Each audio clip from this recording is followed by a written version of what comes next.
Hi guys, and welcome back to World of Tanks, and yeah, I'm going to be looking at the Tech Tree Tier 8 American heavy tank, the T32. Now this is going to be going up in place of the Road to Tier 10. I've been doing that today, and I'll explain more in the gameplay portions, but I think I just need to reevaluate it and how I'm going to do it and look at it, so yeah, I'll explain more over the gameplay. Right, so Tech Tree American Heavy, very similar in play style to the T29, and in fact it basically has the same gun with a slight increase to some of the soft stats, very slight increase to accuracy, which is still quite poor at 0.41, and a very slight increase to the rate of fire. That's just with the gun. There are other differences as well. The turret is a lot thicker at the front, and yeah, the T29 is a very thick turret front. This takes it into sort of overkill levels, and you do have a slightly stronger hull, but the commander's hatch is more prominent on the T32 and easier to hit. Or I don't know if it's more prominent, but it's in a sort of more prominent location, and it is definitely easier to hit. So when you have got this hull down, not using a ridgeline or anything, you do have to wiggle a bit to stop them getting shots on your commander's hatch. Now, as with all tech trees, obviously it plays, you know, up to 2 tiers higher, apart from light tanks. Now, when you first get this, what I would recommend doing is saving up free XP. I can't remember how much it is, but the first upgrade pack includes an engine, which I don't think you'll have got, actually. Where's the T29? Let's have a look. Oh no, you will have. Yeah, you'll have got the engine, but you won't have the tracks. So you will have to save up to get the tracks. The gun is the same as on the T29. So, but with the stock turret, the rate of fire is less. But we'll cover that in a moment. Anyway, stock pretty horrible. Save up free XP to get this first pack and get the 105mm gun on it. Now, unfortunately, when you are stock, you do have to deal with a particularly weak turret. Only 114mm on the front. Very easy to pen, and you can tell because well, I just hope I remember to put all my ammo things back and everything. Let me put it on for you so you can see. You can tell if it's the stock turret because it's got a rounded gun mantle, and if it is that one, well, you can almost put it through the front of the gun mantle if you've got enough penetration. Tier 8 heavies can. Definitely, otherwise, if you can't and you're struggling, just go for the commander's hatch, which is easier to hit, like I say, or the turret cheeks. But yeah, that's a particularly weak turret front, so you do have to bear that in mind and play it accordingly. Now, if you don't save up enough free XP, you are going to have to use a 90mm gun with 170 pen, 240 damage. It's not pleasant. It gets very frustrating, and you do have to fire quite a lot of premium ammunition, especially when you're not top tier. When you are top tier, you can get away with it most of the time, but it is very frustrating. Your hull traverse isn't great either, stock at 20 degrees, and turret traverse isn't great either at 26. 380m view range isn't too savage though, and you've got a 720 horsepower engine. Now, with the first upgrade, that does go up to 760, and fully upgraded it's 800, so it's not a great deal less than what you're actually going to get, but obviously with the tracks you do get increased hull traverse up to 25, and you will get better terrain resistances as well. And with the top turret, your view range goes up to 400, but your traverse goes down a degree to 25, so there is that. So that's my recommendation. Save up for this, save up with your XP and get it.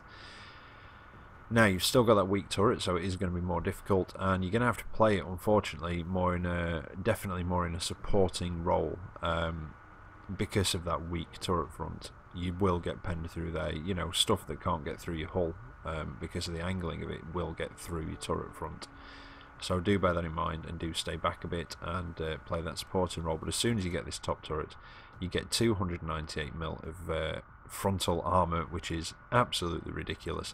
So that's when you can start being more aggressive, really getting in there, working the ridge lines, and not having to worry about being penned through your turret front. Now, the gun on this, like I say, it's the 105mm from the T29, so you do still get 198mm of pen, which is great at tier 7, not so good at tier 8. In fact, apart from a couple of the premiums, like the IS-6 and the 112, the Chinese premium heavy. I think that's possibly the lowest pen on a fully upgraded Tier 8 heavy, or it's one of the lowest at least. Normally you're looking at about 225, something like that. I think for the IS-3, for the Tiger 2, etc. So yeah, that is quite low, and when you bottom tier especially, that can be a bit frustrating because that is a bit lower. Your premium ammunition isn't a particularly good pen on it at 245 either, so again, can be frustrating in tier 10 matches. You will have to fire some premium ammo and still aim for weak spots, but unfortunately you don't have the accuracy to do that, so that can get a bit frustrating, and I think that's what damages this tank really. It could do with just a little bit more pen on this 100mm. Maybe something similar to the M51, maybe the Super Sherman. I don't know, maybe that'd make it a bit OP. But you do get the slight increase in rate of fire, but only slightly, from 5.26 I think it is to 5.66, and a very slight increase from 4.2, well, 0.42, sorry, to 0.41. But the playstyle, like I say, it goes from a supporting tank to something you can actually be fairly aggressive in. Now, fully upgraded. Let me just sort my supplies out again. Oh, they've gone. It's sold them. Fantastic. Anyway, I do take a couple of high explosive in this, just for the sake of, you know, like when you've got a little bit of slither of health left and you're struggling to pen, or it just keeps bouncing or something, just fire an HE at them and it'll just splash damage that last little bit away. Right, supplies wise, here we are. This is what I was doing. I've lost my train of thought. Right, armor piercing rounds 225, so quite cheap for your armor piercing. 4,400 for your APCR, so they're about average, I think, for the tier. And then 255 for your high explosive as well. I've been very boring with the consumables, although I think it does have a 20% chance of fire. I don't recall getting set on fire an awful lot in it, so maybe drop the fire extinguisher for maybe premium food, something like that. I've also been quite boring with my equipment on it. I've just gone for vents, gun rammer, and a vertical stabilizer. However, with the good view range on this, I mean, it's already got 400 meters. If you drop the vents and put coated optics on, and then situational awareness and maybe a premium food item, you can get your view range up to really quite good, and outspot your enemies, even though, like I say, a lot of the time you don't really need to if you can get yourself onto a ridge line or into a good hull down position. Skill wise, well, it's my crew that's sort of been going up. No, it hasn't been going up through, because I've still got that crew in there, so this is one that I trained up for this. I've got repairs and track mechanic. I do think that's quite essential on heavy tanks, and forgot to turn my phone off again. I've also got sixth sense on there, and situational awareness, and I'm training up clutch braking. I do recommend clutch braking on the American heavies because they don't have particularly good hull traverse. Other than that, possibly snapshot. Oh, brothers in arms, definitely get brothers in arms in there as well. The faster you can get the leads sort of flying down range, the more chance you've got of penning those more thickly armoured targets. So yeah, I would definitely say brothers in arms as well. But pretty much the skills I've gone for there, and yeah, brothers in arms included. Maybe off-road driving as well, and then possibly follow up with something like snapshot for when you are in those hull down situations. I think that about covers it for the skills. Let's get into the modules and start having a look at those. Well, hit points, it's 1400. Now, have I not put the right turret back on? I haven't, honestly, and I've bought ammo for that bloody gun. Right, that's the fully upgraded turret, so that's how you can tell it's a squarer gun mantle, but that's the thicker one. So yeah, the ammo prices have changed slightly as well. Now let me just try and figure these out. So the ammo prices I gave you were for the 90mm, so ignore me there. I'm not even going to bother editing it out. I get things wrong, you know, that's it. That's me. So I shall leave that in. So it's 1,000 for your armor piercing, 4,800 for your APCR, which still isn't too bad, and 680 for your high explosive. So yeah, I did cock that up the first time, didn't I? So I'm sure there'll be people commenting, and then before they've actually got to this part, and then getting to this part and thinking, oh, well, there you go, he did notice. So now we'll look at the modules. Right, 1550 hit points, fully upgraded. You start with 1400. You've got a maximum speed of 35 kilometers an hour with your 800 horsepower engine. Like I say, you don't lose a great deal of horsepower when it's stock. It does feel sluggish going up hills, but then again it does feel a bit sluggish going up hills anyway, even when it's fully upgraded. You know, it's not the fastest of the heavies, but it's, you know, it's decent enough, definitely serviceable speed. It's not the slowest either. Concealment isn't brilliant, which you'd expect. It's a big vehicle. 0.10 stationary and 0.05 while moving. And yeah, you do have a 20% chance of fire. Fairly large engine towards the back of the tank itself, although not all the way to the back of the hull. And a power to weight ratio of 13.92, which I want to say is not too bad and possibly about average for the tier. That feels like it's similar to the Tiger 2, although I could be slightly wrong on that one. You've got a reverse speed of 14 kilometers an hour. And moving along to the gun, you do have very good gun depression. It's very typical American, so minus 10 degrees, sorry, and 20 degrees of elevation as well. Tracks, they do have a few gaps in them. Your terrain resistances aren't too bad. Could be better, but again, sort of fairly average. They seem to be very middle of the road on a lot of the features, the American tanks, but 1.1, 1.5 and 2.7. Turret on top, where you'd expect it. Radio in the back, in the overhang, again, very American, very typical radio placement on the American vehicles so far. Ammo racks, a little bit different. You do have a big one in the back of the turret, in the overhang, best got at from the left-hand side of the tank, and then the other one sort of curves under and follows the hull floor. So to get at it, you basically got to aim just above the hull floor, really. So we'll have a look at the side, but I think that's where the drive wheels and the road wheels, well, the top of the road wheels, sorry, and the bottom of the idler wheels, so I'd say roughly in between them, in the centre of the turret, and that should hit the hull ammo rack, fingers crossed. Crew, you've got a 5-man crew, driver and assistant driver / machine gunner down in the hull, and then the commander under his cupola. Oh no, sorry, he was hiding back there. You've got 6 crew members. I'm assuming possibly gunner, loader, or maybe gunner, 2 loaders, and radio operator, maybe doubling up. I don't know, actually. Who knows? But yeah, could possibly have 2 loaders. Anyway, armour profile. I'm not going to bother looking at the stock turret. I've told you it's really crap, and you will get penned through the front, so I'm not even going to bother looking at that one. This turret is 298mm on the front. I can't remember what it is on the side because I've not got the figures for those to hand because I'm crap. 197 on the sides and 152 on the rear, so let's get back and have a look now. So there you go. It doesn't tell the whole story. It is thicker sort of on the main body of the turret, I would say, and then it does weaken off towards that overhang, which is a bit dangerous because that's where the ammo rack is, so yeah, not particularly good fun. Now the hull armour is thicker than the T29. You get 127 on the front, and it's not got a bad angle to it, to be honest. You get 76 on the sides and 51 on the rear, so you do have that sort of very typical American weaker sides and rear. Although again, not too savage, and you can side scrape in this quite effectively.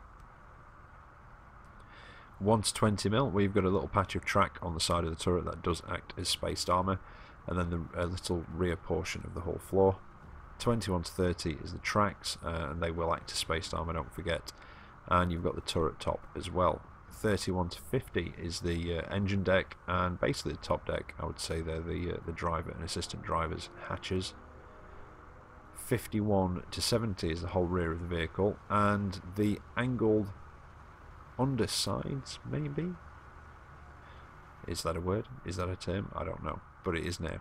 The angled undersides, or lower sides, which probably makes more sense, they fall into that category, but they have got quite a decent angle to them. But that's roughly just below where you want to be penning to hit the ammo rack, actually. 71 to 90, well, that's the sides, and they are pretty much what they are what they say on the tin.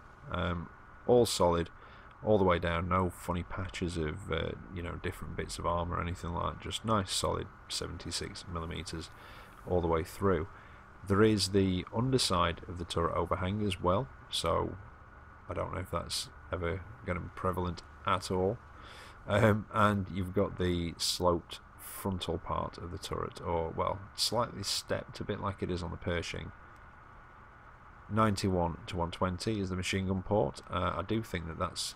No, it's not particularly a weak spot. The outside of it is slightly weaker than the rest of it, and the lower glacis falls into that, as does the top of the commander's hatch.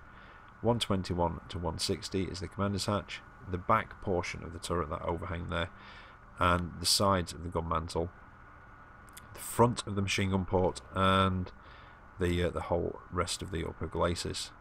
And like I say, it is quite angled, and when using that gun depression, you can bounce quite a few shots off that. And if they are using the gun depression, try and go for the machine gun port, because it is ever so slightly flatter than the rest, if you can. Now there's a bit of a jump to 191 to 230, which is the front portions of the turret there. Well, they're sort of, no, the front portion, just the sides of the turret, and patches of armour underneath the gun mantle. And then you get up to this one, which is the 298mm of armour, which is the front of the gun mantle, and what you would call sort of the turret cheeks there. They're also 298mm, so very, very solid turret front on these, which is, again, kind of typical of the American tanks. So there you go, that's it really. Yep, it is in between the road wheels and the idlers, so just above the road wheels, just below the idlers, in the centre of the turret for the ammo rack. From the front, the sides of the machine gun port, or the commander's hatch if you can, otherwise track it and try and get around it. I'm not familiar with any other weak spots really frontally other than the lower glacis on the T32, but there you go. It has been a bit longer, these tech tree ones are, because there's more to discuss, but I think that's enough. I'm pretty sure I've covered everything, so bar that cock up with the gun, it's not gone too badly. Let's get into replays and see how it actually handles. Right, so here we are for the first of the replays. It's a tier 8 match, a very tier 8 match in fact. I did forget to press record at first, so that's why it started without the team list at the beginning. Now, I did mention in the garage that this is a bit of a last minute alteration, and it's going up instead of the Rhodes tier 10.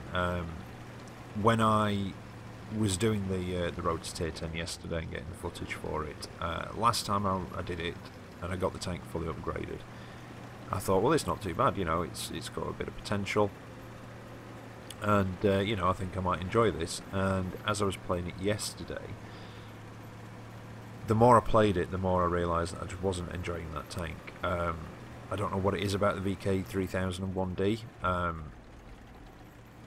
don't know. I can't put my finger on it, but I'm just not particularly enjoying it, and I really didn't enjoy the tank before it. And I've got a feeling that I'm not going to enjoy the tank after it either, because it's the VK3001M, is it? 3002D? 3002D anyway, but it is essentially the same tank, but it will get a different gun. And it was just going absolutely horribly yesterday with the footage for it, and I don't know, I need to look at it and reevaluate it, because I really do not like that tank. I am not doing well in it, and I don't want to put a video up of just like me getting blown up for 20 minutes.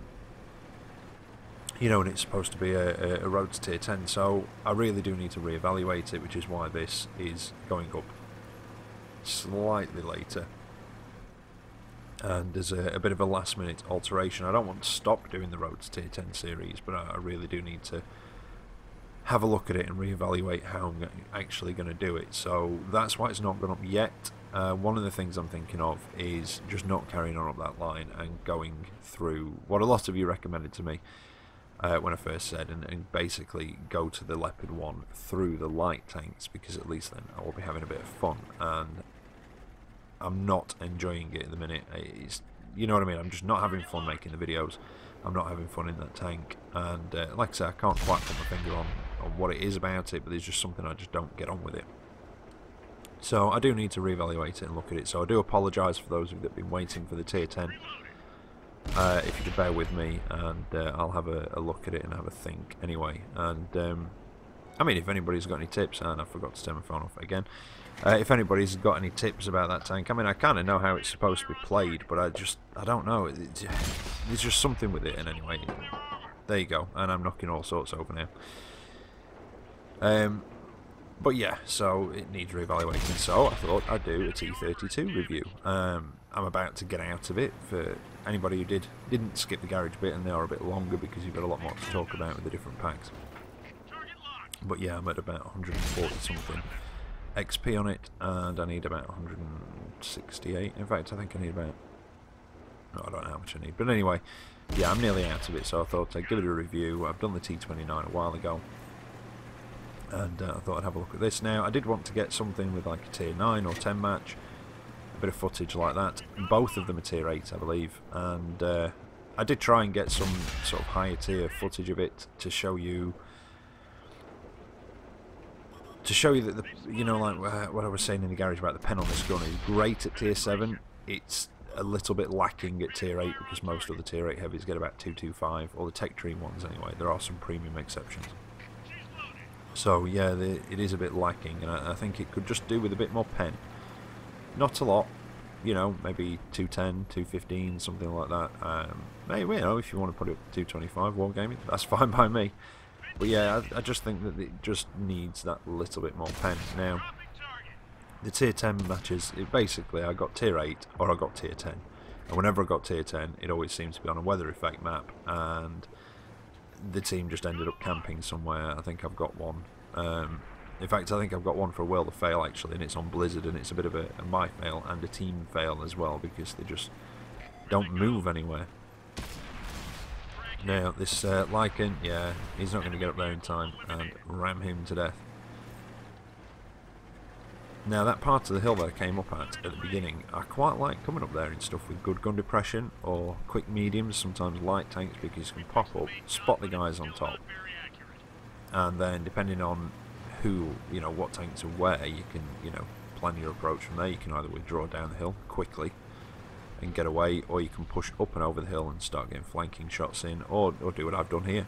You know, I managed to take out that light tank, managed to take out RT, and get a few shots in at these guys that were pushing around on that corner.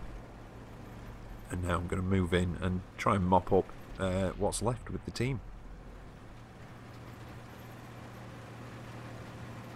But I do, you know, I do like my American heavies. I hope I'm going to like the M103. Although the M103, the stock gun on it is this gun again. I think it is. Although I could be slightly wrong on that. But it's not looking like a particularly pleasant grind. It might actually not be, and it could be something very silly and be a. No, it's not a nice skill on the M103 stock. It can't be.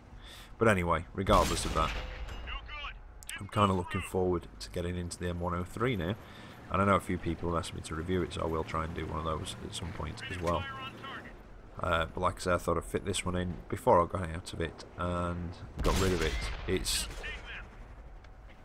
I've kept the T29, and I possibly would have kept this if I didn't have the Mutant 6 and the T34 at tier 8, and but I think this is going to be one that's possibly on my to buy list.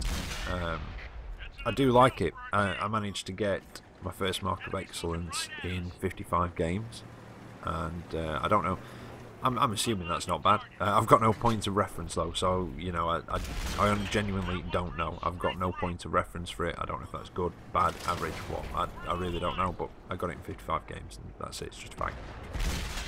So now here, with this guy up against me, I can just get my gun down. He's slightly above me, but I can just get it down to a point where it can pen, and I have switched my premium ammunition because it was sort of 50-50 before, and we're in a bit of a pushing match. I could possibly try and go for his commander's hatch, but when I've got a good solid place on his front to pen like that, why bother?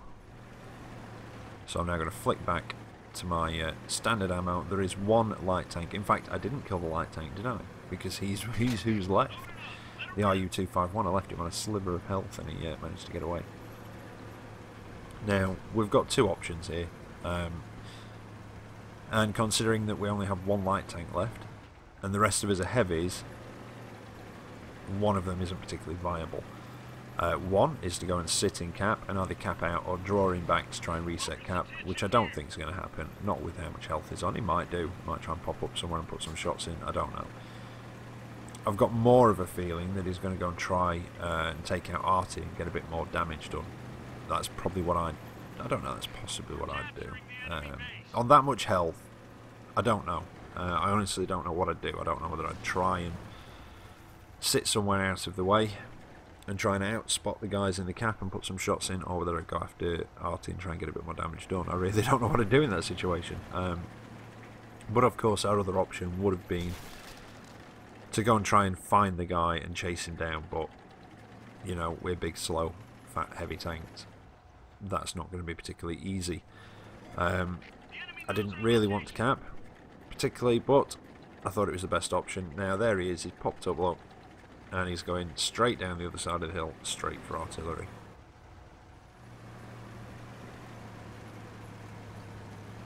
But yeah, like I said before, I did want to try and show some tier 9 and tier 10 footage to try and give you an idea of how to play it in those and how to deal with that slightly lower pen.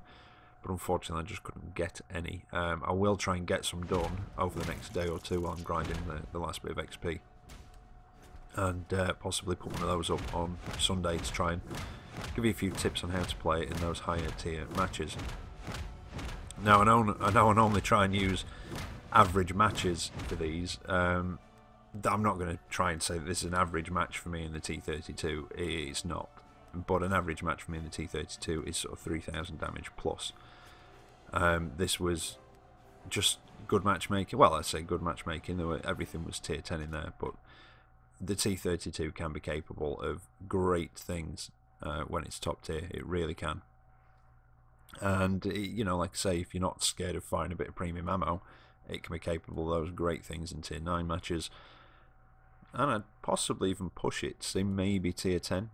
Although in tier 10 matches you are going to have to play a lot more cautiously. You're really going to have to use the terrain, use the cover that you've got to try and just expose nothing but your turret if you can. That's how you're going to try and bounce the shots, and you want to stay in a tier 10 match. You want to be staying at medium range, definitely, and like I say, preferably hull down, or at least using ridge lines to pop up, take shots and pop back down. But if you can't get around the flanks of some of those tier 10s, even some of the tier 9s, you're going to have to fire premium ammunition at them, so do be prepared for that. This gun, like I said before, and I can't emphasise it enough, fantastic at tier 7, very, I would say average, mediocre, slightly below average actually. Average isn't the right word, it's below average for tier 8 on a tier 8 heavy.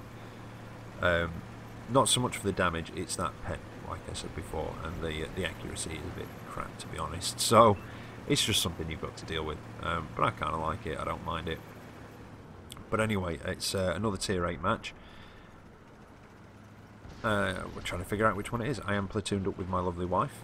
She's in her Carnarvon, still not fully upgraded yet, although I think she may possibly have got the engine upgrade on it, and that's why I crashed into a building, because it took me by surprise. Been playing platoons, and obviously before the engine upgrade that was very slow and sluggish.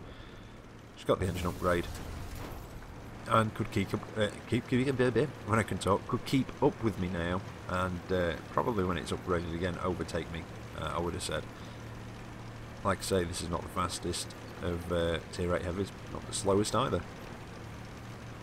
But this match didn't go particularly well for my wife, unfortunately. She kind of got into a position and didn't expect there to be quite so many enemy tanks, and they were kind of around the sides and what have you. It didn't look too bad from the map, which is why I came around here at this Nashorn, set him on fire. I was considering ramming him, but then I thought, no, I'll let him burn to death. And then the T29 behind me poached him. Never mind. I still got a good amount of damage off him. Now, there are a few more over here. And they do kind of seem to be, from what's happening, focusing down on my wife, whether it's just because they deem the Carnarvon is a bit more of a threat. She's gone very aggressive though, got quite annoyed and went for the ram on the Panther, so yeah, she did get very annoyed at that point. We've been having a few very bad matches up to this, and I don't think I'd been in my T32 at this point, so this was the first time I'd been in it platooning up. I'd been in the Pershing and a couple of others, and we'd been very bottom tier, And we, you know, I don't like to blame the teams very often. You know, sometimes shit happens. You could get really, you know, a team of really good players, and you know they could just be having an off day. Something goes wrong, and that's it. Everybody does crap. You know, it doesn't mean they're a crap player. It just means they might be having a bad day or a bad match.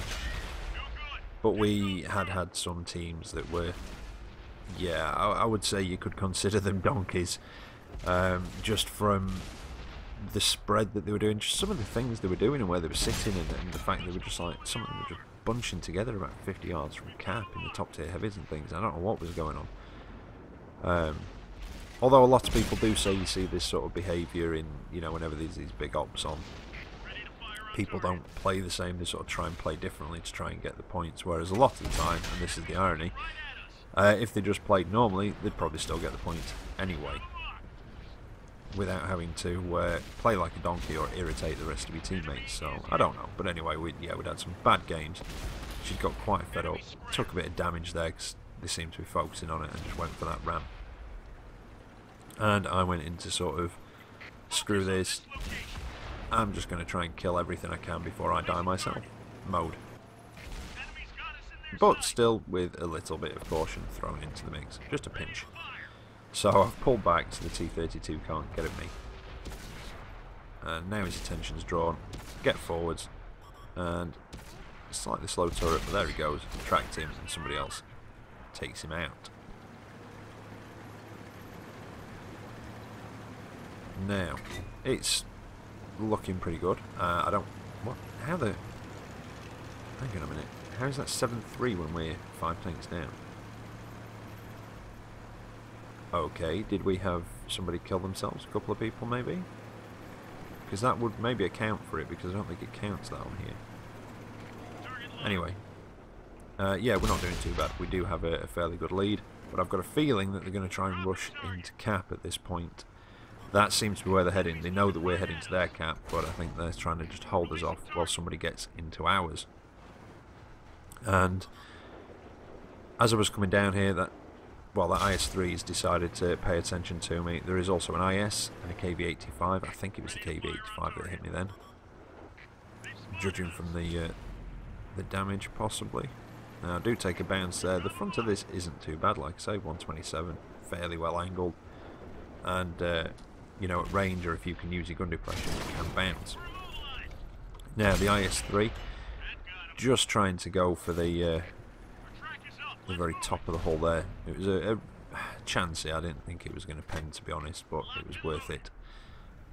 And with him being above me, that weak spot on the top of his turret is going to be harder to hit. And I'm going to try and get it now. And I did. That was lovely. I was quite surprised. In fact, actually when I did that, I was very, very surprised that that did hit and pen. I really didn't think it would. But now we are capping. We're capping their base, but they're capping ours. We've got one in theirs. They've got one in ours so far. Let's see if we can get back and reset it. There's T34. Lovely. The accuracy on this, like I say, not great, but sometimes it just behaves itself, and even not fully aimed, it'll just go right where you want it to. Now, they've got 2 in the cap, so they are going to out-cap us. It's going to be tight, but it's all roadway, so it's going to be good going, and it is going to be tight, but I think I can get back there. And if I can just charge into cap, fire and ram, that should hopefully reset it. And then a rogue T32 knocks me, desperate to get back. Okay, that's caused us a bit of time, but if we rush, we can still get in. Just go straight through the gap, straight through it, and fire. And why have you stopped? Yeah. A gap big enough for one tank to get through, and he stops. Instead of just going straight forward, fire and ram. And yeah, I raged quite a bit of that, because I definitely had the feeling that if he hadn't have knocked me, I could have gone sort of looping. I wouldn't have gone left where I had to because I got knocked. I would have gone round and around to the left, and like I say, straight into cap, fire, ram, and try and reset it. So yeah, I mean, again, I might not have made it, but I would have had more of a chance if I didn't have to make that maneuver and then get blocked. So yeah, pretty annoyed that I couldn't get back and reset cap. But these things happen, you know, you just get over it, get into the next match, and do it all again, don't you? But there you go, the T32. When you're not top tier, just play it a bit more cautiously, maybe medium range. But if you're hull down, you can be pretty good. Just keep moving to avoid that commander's hatch. But there you go. Hope you've enjoyed it. Hope it's been informative, and I should be back later with another video for you. So until then, take care of there, and I'll catch you next time. See you later.